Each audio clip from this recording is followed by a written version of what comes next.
Blessings and love, bright souls. Welcome to Ascension's Love with Alice, a return to uni, and it is so wonderful to have you here on my channel. If you are new, please hit the like, comment and subscribe button. Hit the notification bell so that you get updated with the other retrogrades and some angelic energy and insight for the energies of the weeks coming up. It really helps us prepare. It really helps us anticipate what may be coming at us, so that we can, really navigate that with ease and grace and love for ourselves and for everyone else, right? So if you're watching this in the week of the 24th, then definitely tune into that. That angelic insight. But this video right here, this is all about Mercury retrograde. Oh, I know, a retrograde. So what is a retrograde? From our perspective on planet Earth, the other planets are either going forwards, which is direct, or they seem to be going backwards, which is retrograde.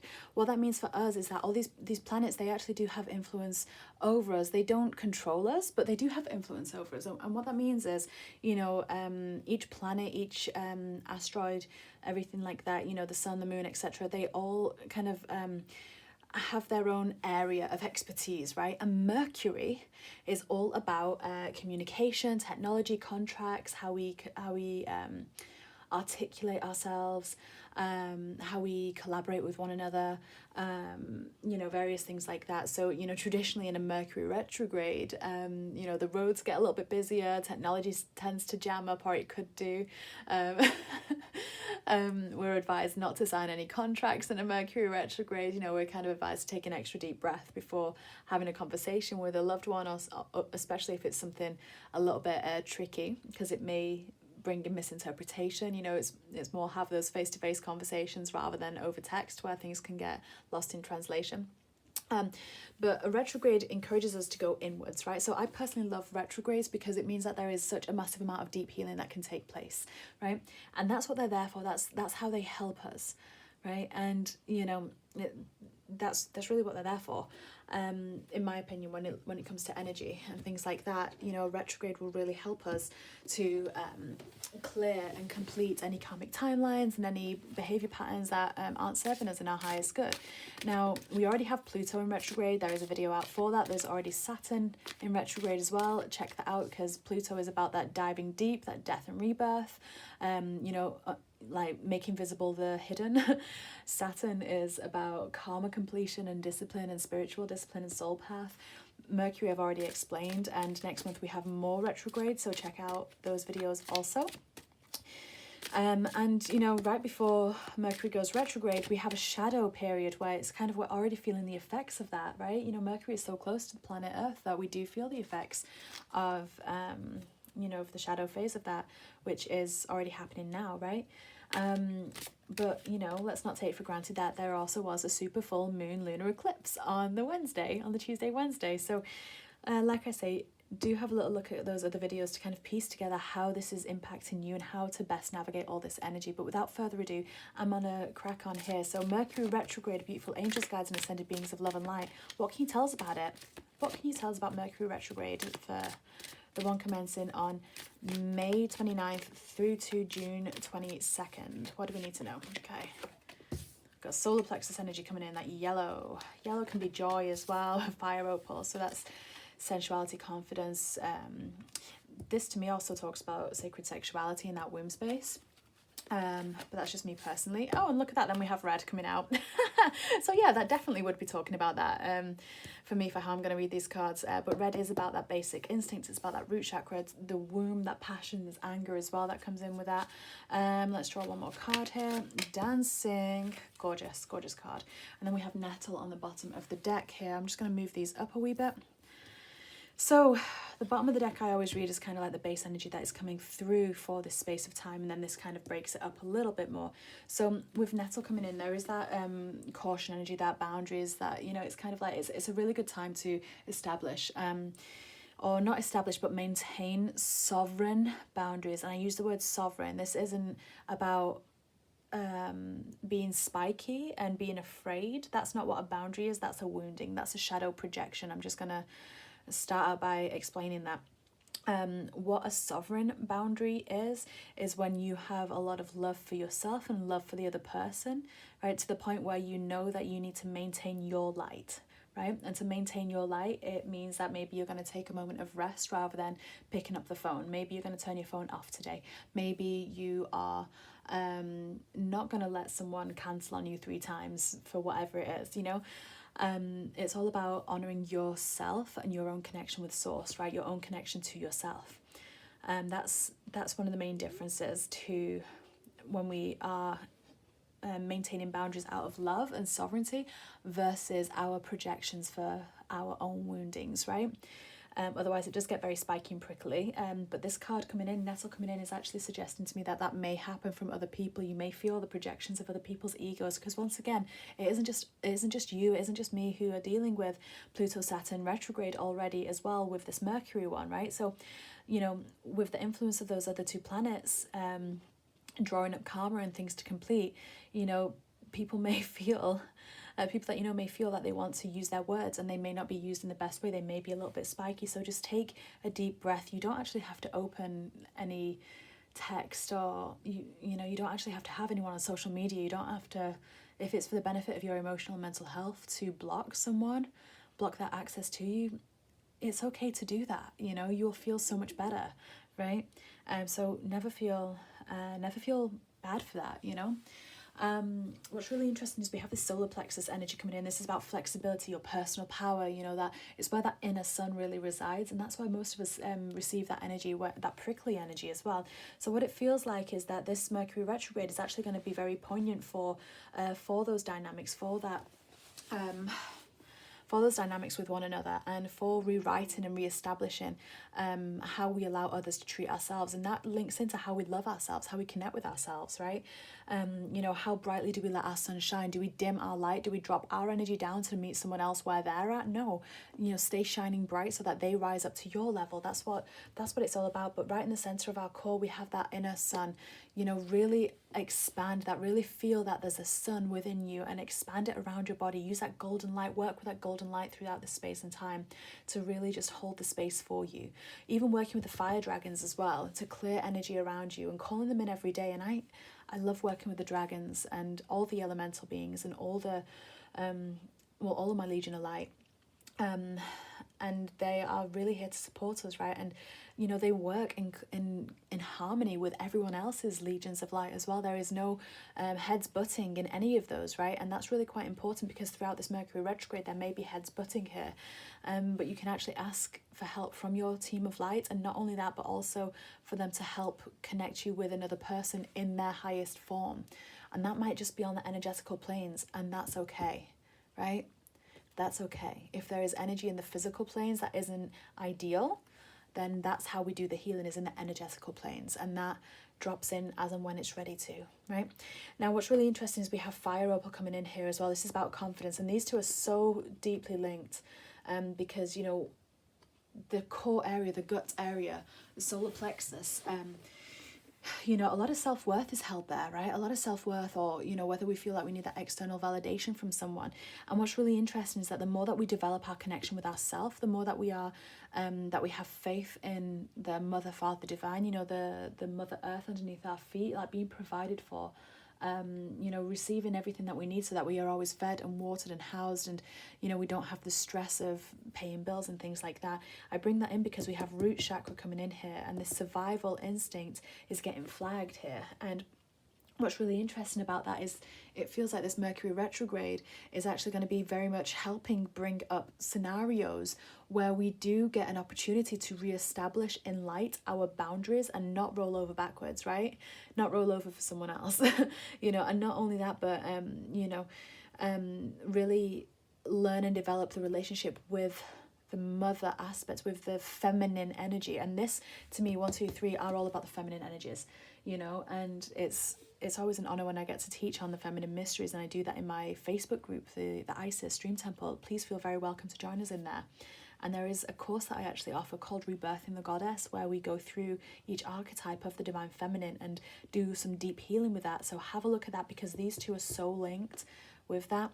And this movement of the body as well, this is how we transmute energy, you guys, right? So there is going to be opportunity to we are going to get given contrasting experiences to deal with this week for whatever needs remains to be healed within you, right? So that's going to be individual to each person, but it's going to be to do with the root chakra, that womb space. It's going to be to do with that solar plexus energy, right? And every time that something comes up, it's one of those things where it's just like, okay, see it, receive it, and rise up above it so that you can see it from a bird's eye view, so that you can take yourself out of the emotion a little bit. And cord cutting at this time is going to be very, very important. Really allowing that sun to hit you, hit your physical body, allow that sun to bathe you, right? Receive that sun. Yeah, that's probably a more gentle word. Receive that sun. And it's going to fill you with more confidence as well, because then you're connecting with more things than just yourself, right? Because we are here in these human bodies, of course, but they are vehicles. They are vehicles which is so connected. The body is made up of the earth. So when we connect with the earth, we have that confidence and everything coming in, we have all of that. Now, what's really, really wonderful here, sorry, just bear with me 2 seconds. 2 seconds.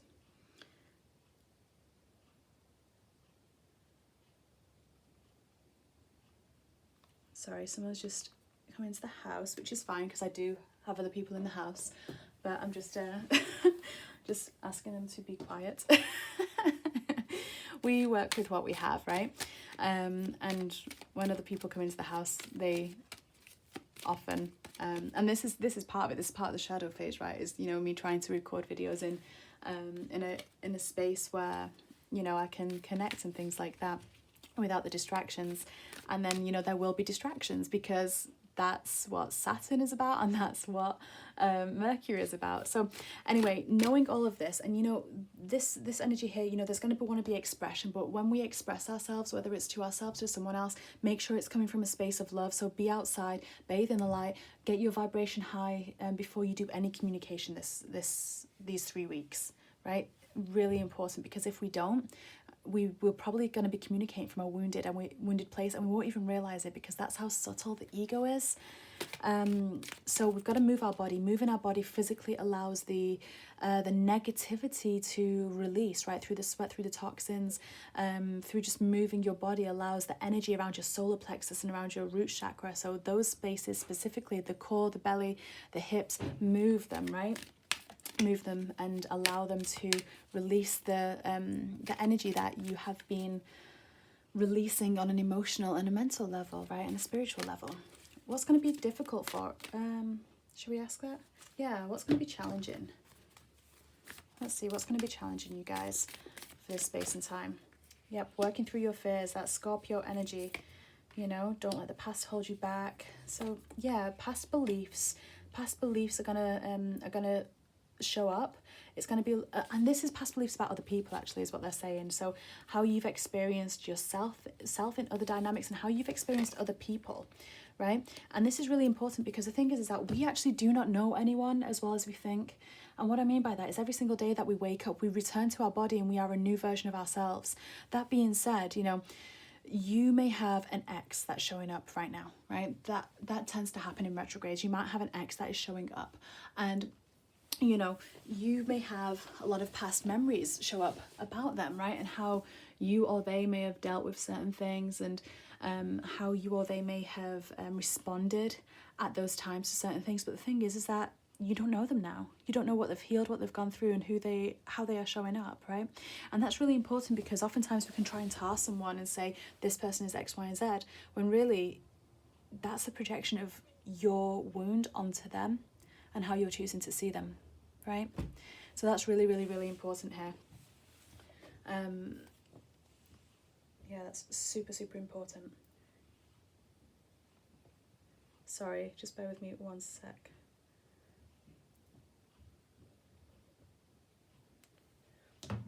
If I knew how to pause these videos, I would, but I'm not doing it on Zoom, so maybe I should start doing that. And this is funny as well, like a year ago that would have really bugged me, if there was someone else kind of interrupting me, but now it's just like, it's fine. If something happens, it's on video, it doesn't matter, this is life. And I love that on the bottom of the deck, as I was saying that, we have these scales here, this balance coming in, and that's exactly what it is. This is a time of balancing, and we might find that difficult in this retrograde, but we really need to let go of the past and how we've seen ourselves and how we see other people, because the thing is that we are all just trying our best in this world, in this lifetime. And when we hold judgment over another person, that is an energy that you are putting out there, and that is what is going to come back to you. So if you are trying to heal yourself, yet you hold other people in contempt, then, you know, it's going to be really difficult for you to do the healing work, right? Because if you don't let other people grow and heal, that's the energy you're putting out there, and then coming back to you, that's what's coming back to you. So then you're going to struggle to really move outside of that box that you've placed yourself in previously. It is all about bringing this love into the situation, you know, really bathing ourselves as well. There's a lot of red energy here, there's a lot of that fiery energy here, so really work with that energy of water, really work with the Christ light in the water, right? And we've got surrender to the divine, that full moon energy coming in here, and that's really what it's about, right? We are learning how to surrender again. That's a very divine feminine trait, is surrenderment. Surrendering, right? You know, just giving it to God, asking for help, whatever phrase you want to use for that, you know, offer it to the divine, right? Offer it to the divine, and know that when you've said it, when you've offered it, that it is done, right? You know, we may not see it straight away, but this is the thing about time as well. It needs to unspiral and unwind, and that in itself is a beautiful thing, right? As that pattern just, you know, spreads through, we breathe deeply through it. So I'm going to pull a final few cards here for this Mercury retrograde. What guidance do we have to best make the most of this space and time? So we've got Joan of Arc, voice of truth. Mary Magdalene, teacher awakens. Ah, hello, friend. And then we've got Krishna with devotion. And on the bottom of the deck, Lady Portia in divine order. That's very much linked to this time, right? And letting things unravel as they're meant to. We can't force things, because if we do, we're not healing, we're not learning, we're just repeating patterns. That's one of the patterns set to unravel, ironically. But Krishna coming in with that devotion, right? And actually, let's start over here. So Joan of Arc, voice of truth. This is about you releasing the fear of persecution. So there's a lot of persecution energy that's going to want to release, right? There's a lot of persecution energy that's going to want to release, standing strong, focusing on what it is that your purpose is, right? And, you know, so that's every day, just focusing, keeping your eyes on you, right? Keeping your eyes on you, not what anyone else is doing. You know, she's got this sword here right in the middle, and she's got this halo around her head here, this beam of light coming through her, and that's exactly what it is. She's got this suit of armor on, reflecting away anything that's not hers, right? And that's really important for this Mercury retrograde. Allow the energy to reflect and bounce away. Really work with the sun energy, really work with you know, your connection with self, like what can you see, hear, feel, taste, touch, you know, all of that, and your connection with the earth, right? Moving your body, all of that. And the thing is that this is a massive awakening time for you, right? And, you know, there is something to share here. So ironically, normally we get told, you know, don't sign any contracts, don't do this, that, and the other. It's probably not the best advice to do that through Mercury retrograde. But what it will actually allow you to see is it will allow you to see what direction you want your soul journey to go on. It will allow you the planning time. It'll allow you the introspection to feel what your truth is. And that's really important, because, you know, you may come out of this Mercury retrograde with such readiness to really go forward in your on your soul mission, and paired with the other readings that have happened for the you know, the week that this is being recorded in, and you know, and the super full moon that we've just had and all that, you know, because that is that full moon energy here that is influencing this retrograde. We've got to take that into consideration. So this devotion to yourself, to your own healing path, you know, your own spiritual guidance, you know, you are being recognized here by your teams of light, by the star beings, by the angels, by the divine. You are being recognized because you have done the work. But this space and time is very much about you cutting away anything that doesn't serve you, cutting away any of the belief that has been stopping you, anything about your self-worth, anything about your confidence, your courage. We've got to clear that away, and this Mercury retrograde is going to help bring that through for you. And Mary Magdalene is going to be very powerful in this week. You know, she's going to be pairing with Joan of Arc. And, you know, Mary was incredibly powerful, right? A lot more so than most people think. And, you know, if you've been following me for a little while, if you're in my private group where I talk about the lineage of the rose and things like that, then you will hear me talk about how powerful she actually is, and how powerful the feminine light within us all is, that feminine energy, and that connection to the cosmic womb, and the connection to the divine mother, and the connection to the Isis lineage. You know, it's really important, and that's going to be coming through this these 3 weeks. It really will. So really, really incredible energy coming in. And it's just about knowing that you're loved unconditionally as well. That's what you're being told. And, you know, really stop to smell the roses as well. I'm really getting drawn to that image of the rose here. Really stop to smell the roses. Everything is unfolding as it's meant to. And, you know, the more you stand strong, the more you take courage each and every day, the more things that come into you causing you contrast, and the more that you open your arms and receive it and love and rewrite it, the more that you're going to come out of this retrograde, this Mercury retrograde, in such a powerful place that it really will set the foundations for you going forward, you know. Look at that, I just cut the deck as well of Rebecca Campbell's deck, and it's transformation. Things are changing at a cellular level. This is deep healing. The full moon lunar eclipse is really influencing this Mercury retrograde, so allow yourself to go through the transformation you are meant to. And on that note, beautiful souls, I'm going to send you all so much love. If you are looking for further guidance, if you're looking to do any soul retrieval, anything like that, do reach out for a one-to-one booking. I have some spaces near when Mercury goes retrograde, actually, so really incredible time just to get a little bit of extra clarity there. Other than that, do feel very welcome to join my Facebook group where all my courses are listed and all my offerings. But and I always love as well that, and I don't share this enough apparently, but 10% of every service I provide, every exchange that I receive from that, 10% goes to a charity, and this charity that we're currently supporting is Refuge, which is helping end domestic violence in homes across the world. So really, really powerful cause as well. So that's donated on all of our behalfs, right? It's always wonderful to reach more people with our light. So on that note, I send you all so much love. Thank you so much for being here, sending you so many blessings. And if this resonates, please do share it. Mwah. Bye for now.